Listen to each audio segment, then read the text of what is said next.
Vamos lá então, vamos lá que já se faz hora. Vamos continuar estudando o catecismo, ó. Nós já estamos na página 111, quem diria, se a gente fosse até o final, e vai até o final. Até o final aqui, se a gente fosse não, porque tem, bom, enfim, nós temos 240 páginas, então, chegando na metade. Página 111, parágrafo 2º, do modo de assistir à missa. Quantas coisas são necessárias para ouvir bem e com fruto a Santa Missa? Para ouvir bem e com fruto a Santa Missa são necessárias duas coisas. Primeira, a modéstia exterior e segunda, a devoção interior. Isso é bom também para os encontros com Jesus. Na atualidade, nós temos encontros com Jesus nas nossas casas, nas igrejas domésticas. Então, podemos aproveitar muito do que está aqui para a igreja doméstica. Tudo que for possível, na verdade. Em que consiste a modéstia exterior? A modéstia exterior consiste particularmente em estar modestamente vestido, em observar silêncio e recolhimento, e estar, quanto possível, de joelhos, excetuando os tempos dos dois evangelhos que se ouve estando de pé. Isso daqui é começo do século passado. E está falando de modéstia de roupa. E está falando de silêncio.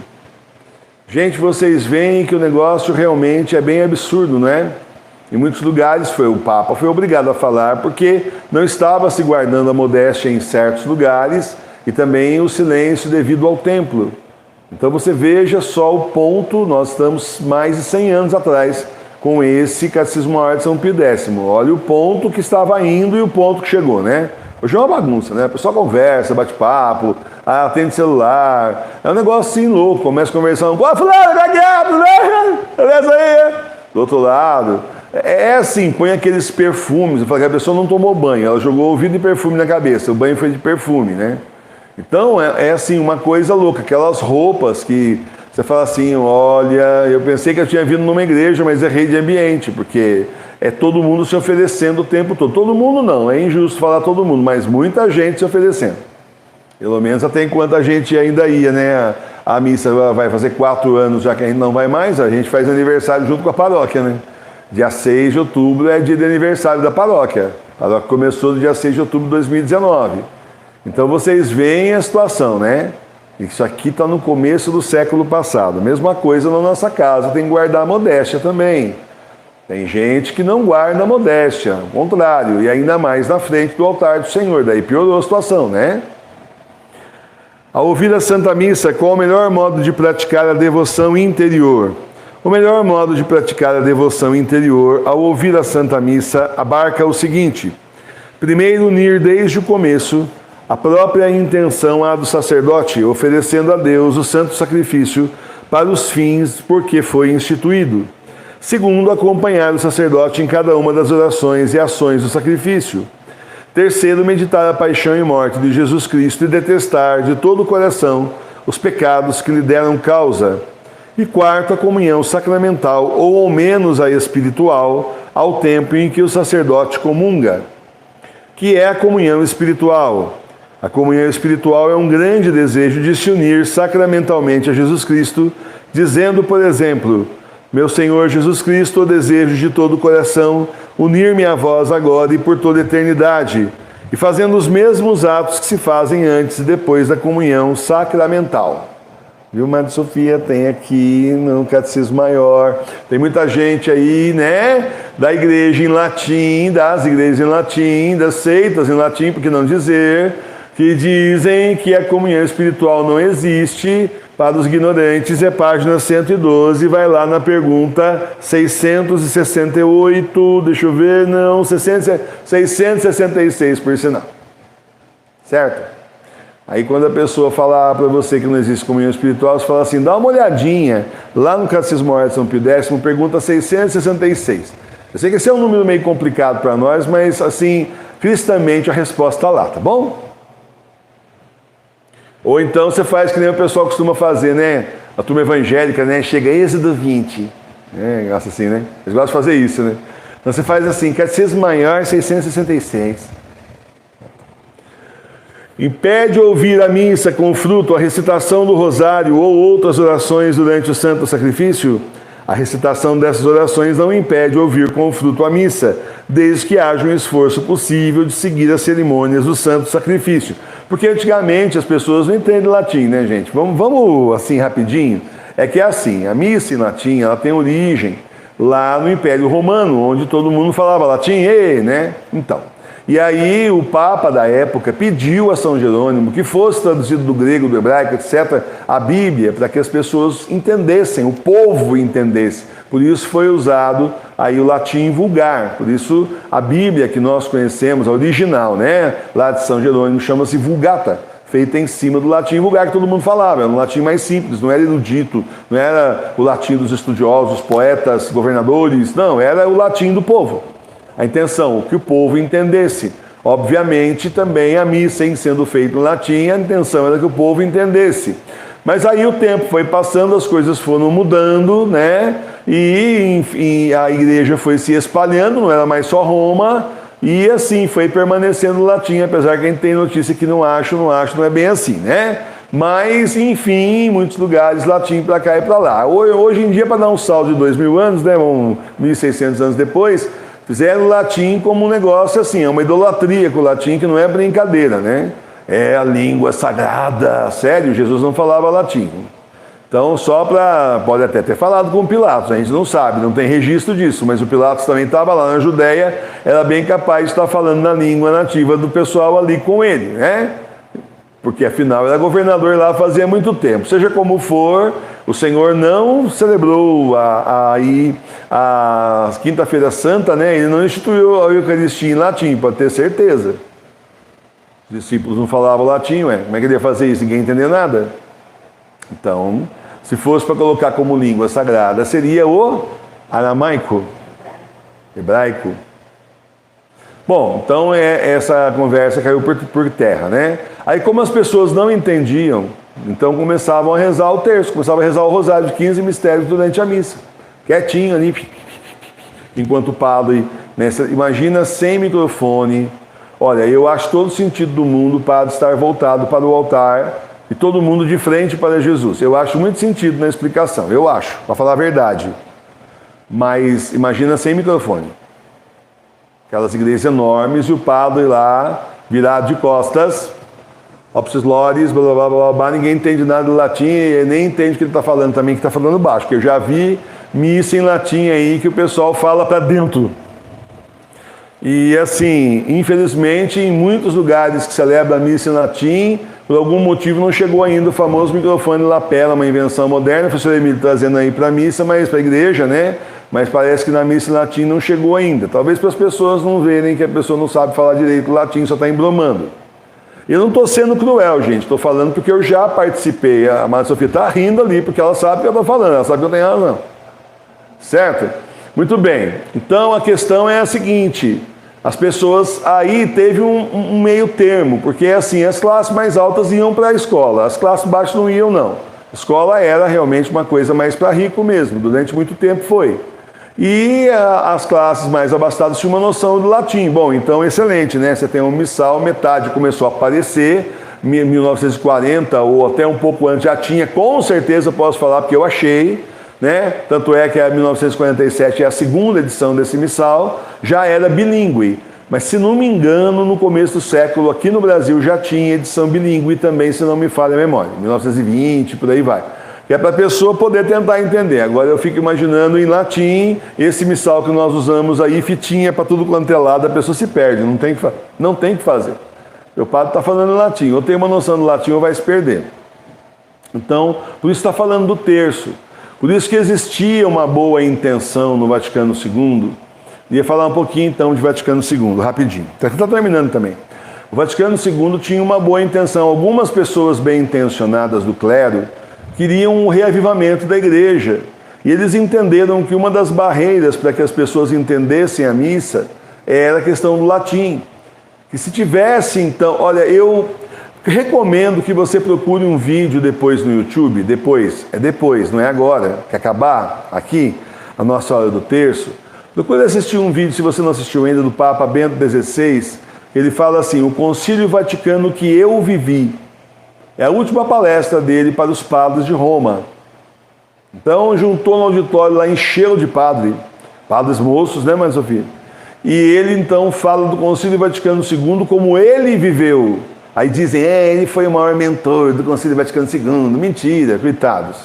Mentira, tá, ele já era teólogo, mas olha, gente, quem fala isso é mal intencionado, ignorante ou mal intencionado, ou os dois.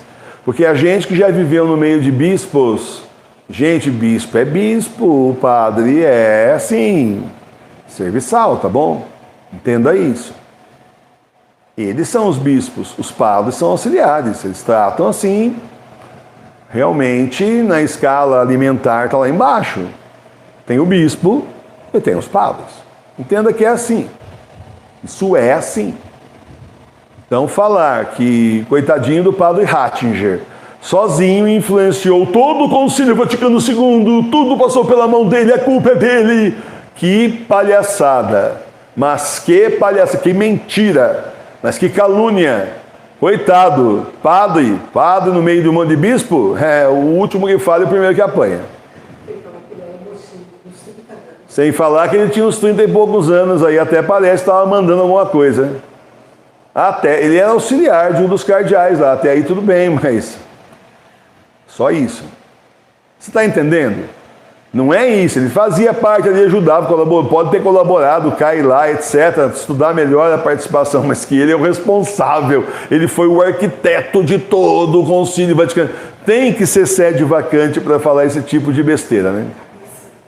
A cabeça do concílio foi ele, aquele monte de bispo, olha, realmente é uma besteira mesmo, é só para falar mal do Santo Padre. Isso aí sim é pecado mortal, de calúnia. Então, meus irmãos e minhas irmãs, ele diz assim, o Concílio Vaticano que eu vivi, ele diz que o Concílio Vaticano II, que ele viveu, não tinha nada a ver com o outro Concílio Vaticano II. Professor, mas como assim? Tem dois Concílios Vaticano II? Tem 2 Concílios Vaticano II. Inclusive, ele convidou todos os padres naquela época, antes da renúncia, entre aspas, a estudarem os documentos do Concílio Vaticano II. Porque garanto para você que essa turma toda que critica o Vaticano II nunca leu os documentos do Vaticano II. Então, o nosso Papa, São Bento XVI, ele diz que houveram 2 concílios. O que o clero fez e o que a mídia fez, que era muito diferente do que o clero estava fazendo, porque foi, assim, uma ampla cobertura da mídia comunista já naquela época, infiltrada, claro. Então eles decidiam A lá, mas a mídia dizia que foi Z. E iam espalhando para as pessoas que o Concílio Vaticano é como o caso do Papa João Paulo II, né? Papa João Paulo II até hoje tem gente que o culpa, fala assim, também, essas freiras sem hábito, é tudo culpa do João Paulo II, porque ele proibiu elas de usarem hábito. Mentira, mentira, isso nunca aconteceu. Isso é mentira. Olha, o que aconteceu foi assim, antigamente era escrito que elas eram obrigadas a usar o hábito, depois, na nova versão do justamente direito canônico, não saiu escrito nada. Só isso. Aí a mídia falou que ele tinha abolido, ele aboliu, não precisa mais usar, agora não é mais obrigatório, não precisa mais. Deu aquele revertério às freirinhas mais velhas, não, mas a gente não pode usar não, poder usar pode, não é obrigado, mas pode usar, depende da congregação aí e tal. Como eu conheço congregação que as freirinhas mais velhas usam até hoje hábito, ou pelo menos até uns anos atrás, né? E as outras mais moças tudo roupa normal, né? Então, o que acontece? Não é que ele proibiu, nem aboliu, ele simplesmente não obrigou. Pronto, eles já inverteram. Você vai saber notícia para saber o que está acontecendo. Então tá, liga lá na TV e fala assim, liga na TV, senta confortavelmente no sofá, não liga ainda, né? E aí, senta na frente da TV, do pernomute, né?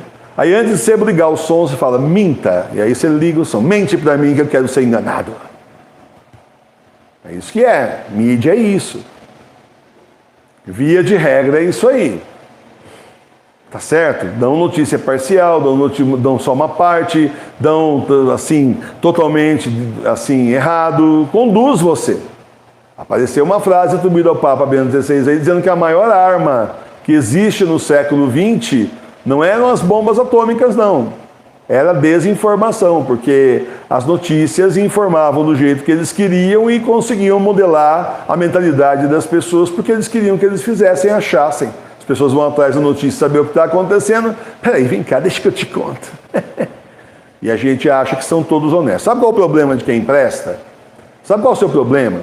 Então, seu problema é que você acha que todo mundo presta igual a você. Mas as pessoas que não prestam, elas sabem que você presta. E elas sabem que você acha que elas prestam. Porque quem presta acha que todo mundo presta. Quem não presta acha que todo mundo não presta. E o resto é otário. Então, quem presta acha que todo mundo presta e acredita. O sujeito entra lá de terno na sua casa, na telinha, boa noite, notícias da noite, e você olha assim e fala, não é possível que essa pessoa minta, olha só o porte da pessoa, a seriedade. Jamais uma emissora de televisão colocaria uma pessoa no ar para mentir. Eu não faria isso, você não, mas ele sim. Mesma coisa livro, eu achava antigamente, quando eu era moço, né? Eu tinha uma coisa com cultura, né? Eu gostava mesmo de cultura, achava gente. Olha, até tem coisas mal escritas e tal, mas nenhuma editora vai editar um livro com mentira, isso não é possível. A Sofia está rindo de novo ali. Não ria de mim, eu era ingênuo e não sabia. Eu achava isso.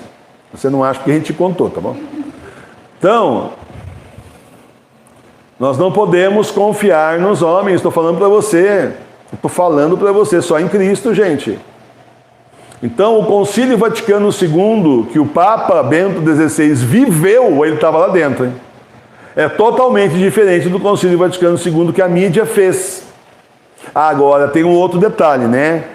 Toda informação, meu amigo, minha amiga, friends, como diria o Dom Fultochin, ele não chama de irmãos e irmãs, né? Ele sempre começa a palestra dele falando, amigos, meus amigos, vocês não sabem nada do Concílio Vaticano II, porque toda a informação que nós temos do Concílio Vaticano II vem desse pessoal sede vacante que desce o pau no Bento XVI e no João Paulo II. Tá bom para vocês?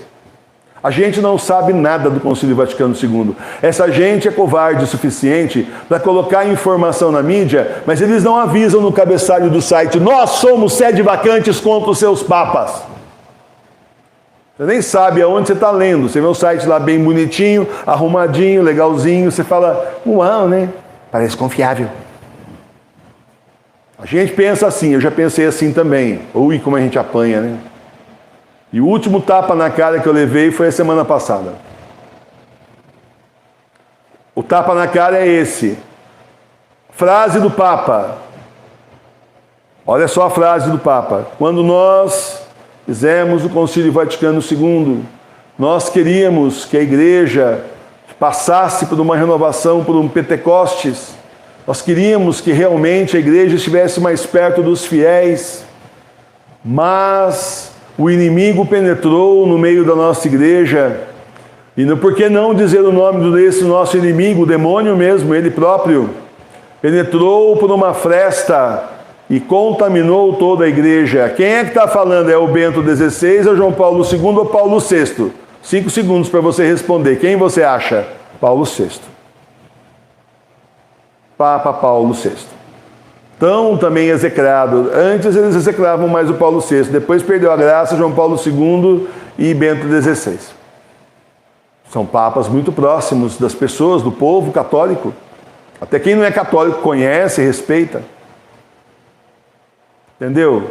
A gente não sabe nada do Concílio Vaticano II. E aí essas pessoas mal intencionadas, que querem que o povo vá lá para o latim, que querem, na verdade, a fatia de mercado. Olha o absurdo que fazem na missa nova. Essas coisas só pode ter na missa nova, na missa latina que aconteceu. Olha que absurdo. Olha o Vaticano II aí, gente. Foi por causa do Vaticano II, gente. E bate essa informação 300 vezes por dia para você ler. E você, católico interessado em saber a verdade, querendo saber o que está acontecendo, vai lá e cai na mentira dos sede vacantes. Não posso dizer que todos os sede vacantes mentem assim, mas que tem muitos aí que se esmeram. Se esmeram. Tem uma turma aí que eu vou te contar um negócio, é barra pesada. Tudo que acontecer na missa nova é culpa do Vaticano II. Fizeram assim, a caveira do Vaticano II. Eu, com muita vergonha, confesso, mas eu tenho que dizer certas coisas para vocês, porque eu não estou aqui para bancar o bom e nem muito menos para ser legal, nem com vocês e nem comigo também. E eu dou esses exemplos na frente do Senhor, porque realmente eu preciso dizer para vocês seguirem o exemplo também. Porque é justo eu dizer isso. Eu confesso para vocês que há uns anos atrás, quando eu comecei a assistir o vídeo do Papa Bento XVI, Concílio Vaticano II que eu vivi, ele começou a defender o Concílio Vaticano II, eu não terminei de assistir. Eu falei, professor Emilene, o que é isso agora? Mas o que é isso agora? Porque eu tinha essa visão do Vaticano II horrorosa. Professor Emílio, o senhor está defendendo o Vaticano II? Bom, isso é quase um tabu hoje, virtualmente seria impossível, né? Por tudo que nós temos de informação errada. Porque tudo que acontece de errado na igreja é o Vaticano II. Não é interferência, infiltração comunista, tá? Não é infiltração maçônica, não, é o Vaticano II. Depois o Vaticano II, por favor, se teve um Vaticano II desse jeito é porque tinha um antes. A igreja está invadida antes. A igreja estava invadida antes, por isso teve o Vaticano II. E na verdade, se você estudar os documentos do Vaticano II, você não vai encontrar nada do que eles estão fazendo lá. Não tem nada a ver. Talvez uma frase aqui, outra frase ali, uma frase cá, outra frase lá, que poderia ser interpretada ao contrário, mas isso faz até com a Bíblia. Isso daí, para quem não tem boa fé, qualquer coisa que eles peguem, eles conseguem torcer. Não tem satanista aí que diz que Deus é muito mau, que o criador de tudo que existe é o demônio? Pode olhar na Bíblia que está escrito lá, eles falam isso. Eu já li gente falando isso, hein? Muito bem. Então entenda o seguinte, você vai assistir esse vídeo com o seu coração aberto. Esqueça tudo que você sabe de Vaticano II e vai assistir o nosso Santo Padre falando. Depois, por favor, Madre Sofia, coloca o link para eles não ficarem procurando muito, lá nos grupos para nós do Telegram, na página, tudo. O Concílio Vaticano II que eu vivi. O nosso Santo Padre estava lá. Não tem motivo nenhum para mentir. Era a última palestra dele. Por que ele ia mentir? Ele ia dizer assim, gente, foi uma bagunça mesmo. Falar a verdade para vocês. Olha, eu estou indo embora mesmo. Então, oh, que porcaria. Mas não foi isso. Não era nada disso. Você precisa entender. Professor Emílio, mas a missa nova em português é em português, né? CNBB é por trás. Mas você não conhece a missa nova como ela realmente é. Nós não conhecemos. Em latim. É feito em latim. A Sofia assiste lá o Papa Bento XVI celebrando a missa em latim. Ela gosta, né? Eu não tenho paciência não, mas ela gosta. Não é com o Papa que eu não tenho paciência, é com o latim que eu não entendo. Deu para entender? Nós temos um monte de mentira na cabeça contra a igreja, uma coisa impressionante. Agora, é claro que quando eu, que desde criança, né, era coroinha, eu sabia a missa de cor. Então, é claro que a gente que conhece a missa nova, quando você vem para a tradução de 63, é muito superior. Quando você sai da tradução de 63 para 47, a tradução é muito superior. Eu não conheço o latim da missa nova, eu não conheço, não posso falar. Mas eu conheço o latim de 63 e de 47. Sabe o que mudou? Nada, só a tradução. E a tradução de 47 é muito melhor. É a base que nós estamos tomando. Para o nosso missal aqui da paróquia. Está entendendo? Quanta mentira, hein? Não dá mais tempo da gente estudar tudo isso e de resolver defender A ou B, ou você está acabando, não dá mais tempo. Que pena, descobrimos tarde. Talvez 20 anos atrás a gente poderia fazer uma cruzada mostrando as mentiras, mas não dá mais tempo. Agora a igreja está nas casas, é daqui para frente. Mas entenda, não vá atrás de sede vacante, não vá atrás da turminha de missa em latim, porque tem muita pose, muita pose, mas se você espremer não sai quase nada de substância. É esse que é o negócio. Conteúdo que é bom tem quase nada. Muita mentira e pouca verdade no meio do negócio. Tem muita gente, porque também latim não é um pessoal só, são vários, é instituto, é fundação, é administração apostólica, é tanta coisa, né? Tem o pessoal sede vacante separado, né? Tem muita coisa complicada nesse meio. Não vamos querer também, nesse meio tempo, peneirar as pessoas, não há necessidade. A gente vai peneirar assim, por cima, não vamos descer em detalhes. Uns não reconhecem o Bento XVI, estão excomungados. Outros reconhecem que Francisco é o Papa, estão excomungados. Então acabou. O resto não interessa para nós. No mais, não interessa. Tudo bem? Cuidado com as informações que você tem. Ainda chega aquele bispo de Aparecida e fala: quem está contra o Vaticano II? Pronto, já virou seita daí, né? Ele fala lá, eu tenho sempre essa impressão, né? Quando eu assistia, eu falava: nossa, agora você não tem que obedecer a Cristo nem a igreja mais, tem que ser o Vaticano II. Claro que não é assim. O jeito que eles fazem virou assim um ícone, então criou-se toda assim uma mitologia em cima de uma coisa que duvido muito que as pessoas que falam do Vaticano II conheçam. Vai assistir o vídeo de quem conhece. Tá bom? Papa Bento XVI, o nosso Santo Padre. Eu acho que nele nós podemos confiar, né? Não é isso? Tudo bom. Terminando aqui então. Explicando então por que antigamente, por que falou do rosário, que as pessoas rezavam porque não entendiam.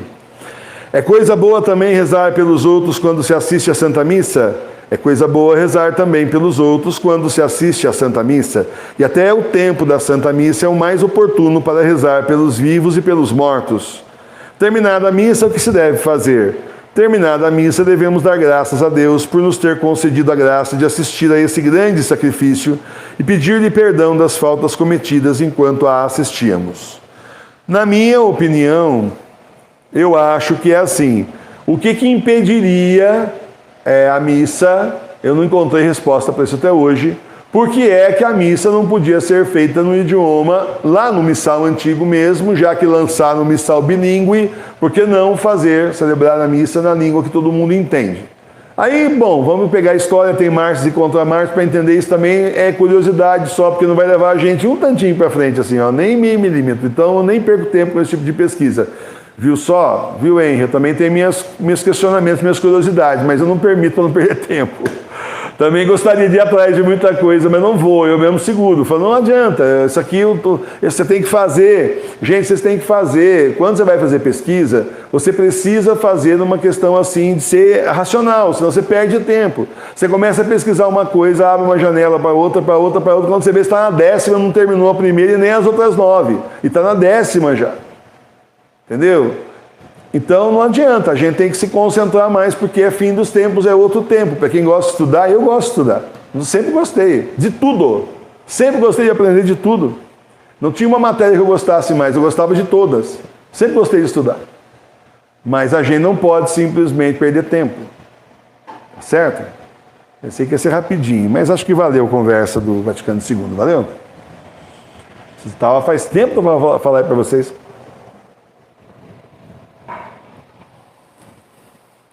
Não quer dizer que nós vamos pegar a missal da missa nova, não quer dizer que não mudou nada, tá? Mudou a gente não ter essa visão horrível que essa gente coloca. Vai assistir o Concílio Vaticano II que eu vivi.